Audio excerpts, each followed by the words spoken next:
What's up, everybody? Jaxxsin here, and this weekend I got to try out the Ghost War open beta marketing tool selling point. Sorry, I just don't buy into these betas. I didn't see anything that wouldn't be in the finished game except for the 6 classes that were locked that might as well have been unlocked if you're trying to sell it, but maybe that's just, the cookie at the end of the stick. Who knows? Now, that aside, that's just my criticism on betas as a whole. I'm sick of people, because people really believe that betas are just betas. Like when I pointed out how in the Destiny 2 beta on the PS4, how they nerfed it from the PC beta when I played it, and I was like, they were like, well, duh, it's in beta. That of course they're gonna change things. I mean, it's in development still. Okay, the time between Destiny 2's beta and its fucking release was so minuscule that all they had time to do was that. And maybe tool some fucking grenades and shit to make people who were complaining about not being able to feel overpowered as fuck. They just figured you didn't need them all that much. They were doing it for PvP, obviously, and that's why they nerfed the difficulty of the enemies in the areas so it's so damn easy. So that's just my rant, my mini rant on fucking betas right now. Moving past that, the open war beta, or open war, Ghost War open beta was actually very entertaining. I had a lot of fun with this. I played with my buddy Camby, aka Hamas. We played it all night on Friday night, and we just had a blast with it. We played it till like 2 in the morning, I think. We just kept going. We were getting so tired. I was like stretched out on the couch, leaning against the fucking side of the thing playing, and I was obviously sucking, and so was he, but it was just so fun still and like engaging that we didn't want to step away from it. There's a few things that I want to get out of the way first and foremost before I get into all the things I enjoyed and the things that kept us up playing all night. For starters, I wish the class system could just fuck off. I'm sorry, I understand why it exists because it's such a, you look at the games that are multiplayer with the class-based system, Overwatch, Paladins.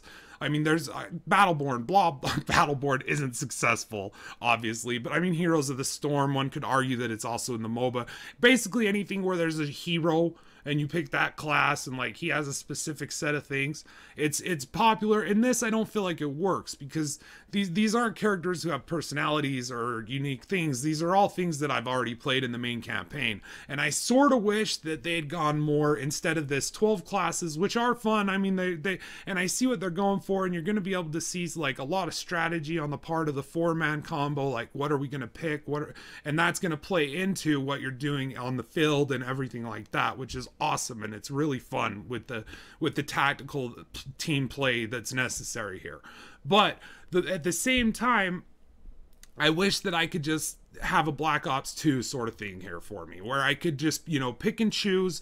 This is what you get. This is, I don't know if it's a point system, but maybe it's like if you use this weapon, you're not able to use this set list of weapons. So, there's still some give and take and some sacrifice, but I don't feel boxed in by these single, class-based characters that only have the things that they have and nothing else. And I can't expand on that. I can't really, and there's room for a little fucking around. There's, in the loadout, you can see that there's other weapons that are going to be able to be either unlocked or already unlocked when you pick that class. For instance, the starting class, I can't remember exactly, Recruit or something of that nature, but you could start him and you could pick a sniper rifle, AK, I think, and also a little mini submachine gun also, I think, or it could be another auto rifle. I'm not entirely sure. I didn't really use it. I usually ended up sticking with the sniper rifle just because these maps are very, very sniper friendly and very, very hard to rush with and do things with.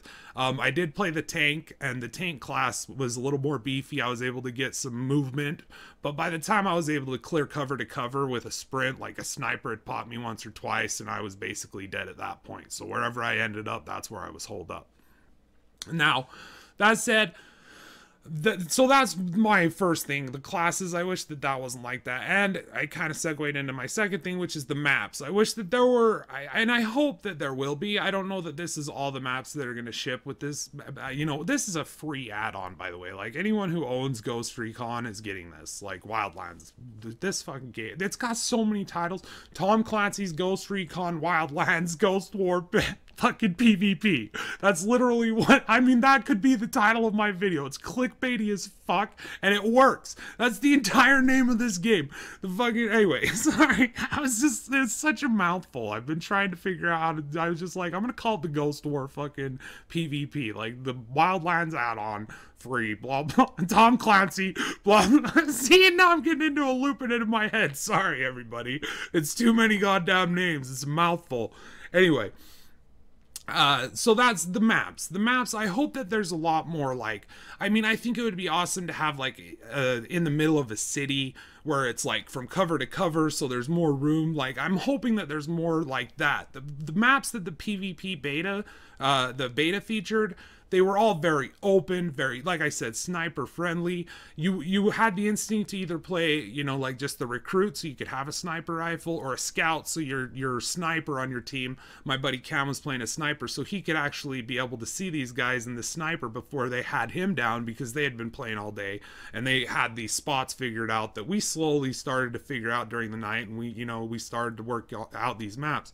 But it seemed to us, like, as I was fucking around, because I was like trying different classes and stuff as I unlocked them, you know, and from my perspective, like, it just felt like we were kind of being boxed into where we needed to have someone who could spot and see, you know, and someone who could snipe.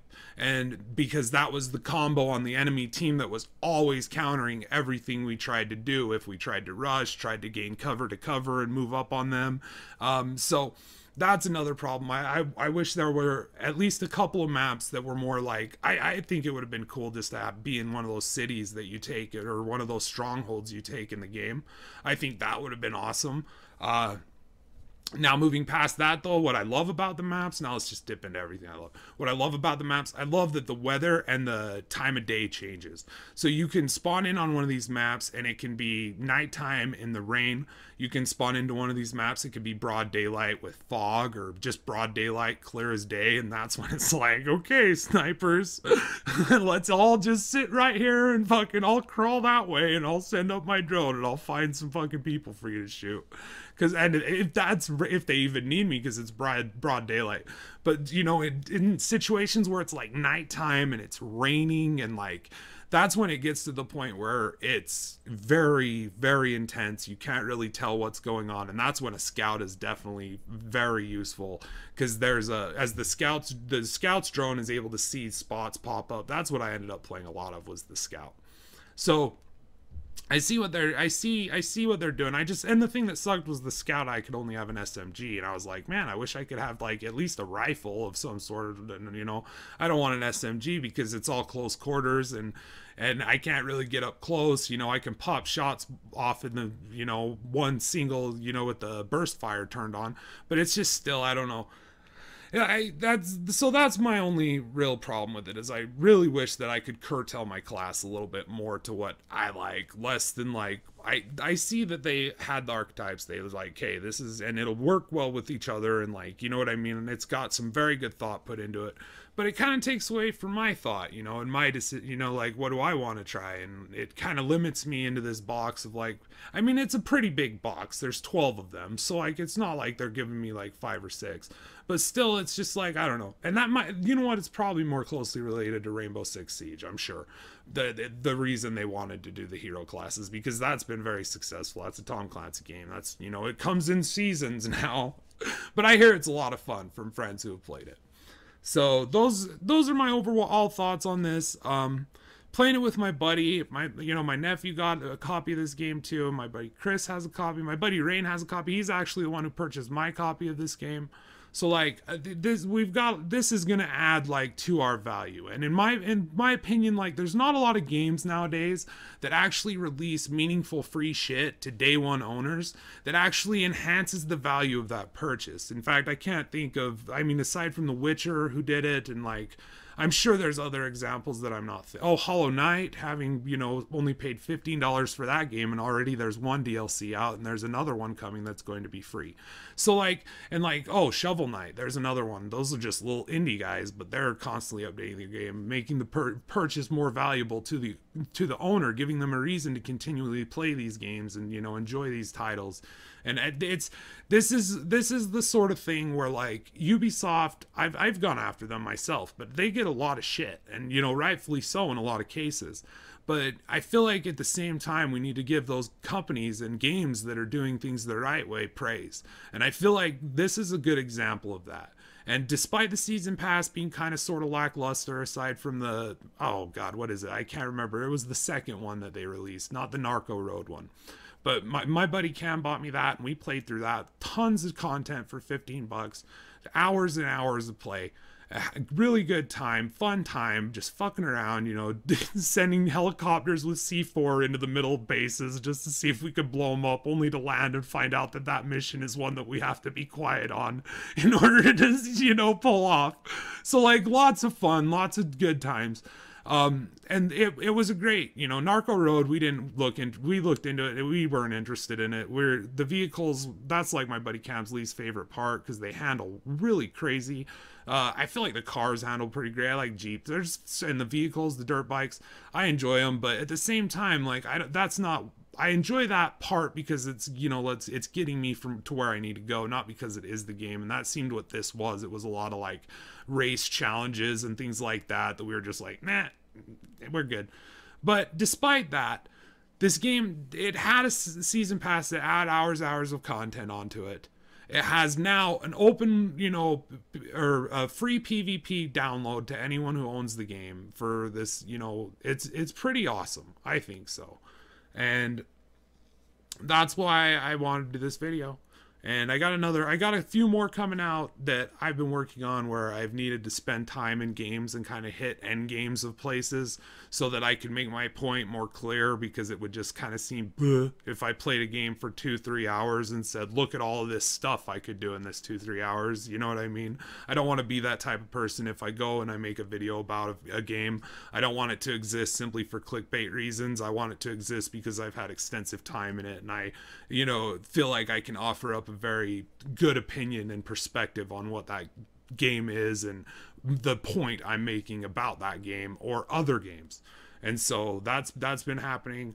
I've got another one coming out very soon on my decisions to move to PC. It was one that my buddy Aristotle suggested I do, and early on I didn't really want to do it because I was still kind of learning and, like, figuring out the ins and outs, and there was some frustration on my part because I was having to learn, you know, new things. But then the options started to open up, and the fact that I could, you know, fucking any answer to any question I might have was just at my fingertips, and I could do it in the middle of a game without disrupting anything, or I could do it in the middle of, you know, making a video without disrupting anything, and, like, all these things, and just the options opened up. So that's a video I want to do very soon. That's what I got coming out. I fucking love you guys. Leave a comment, like, follow me on Twitter. God, I hate plugging myself. Fucking love you guys. Till next time, stay safe, stay awesome, keep on fucking gaming.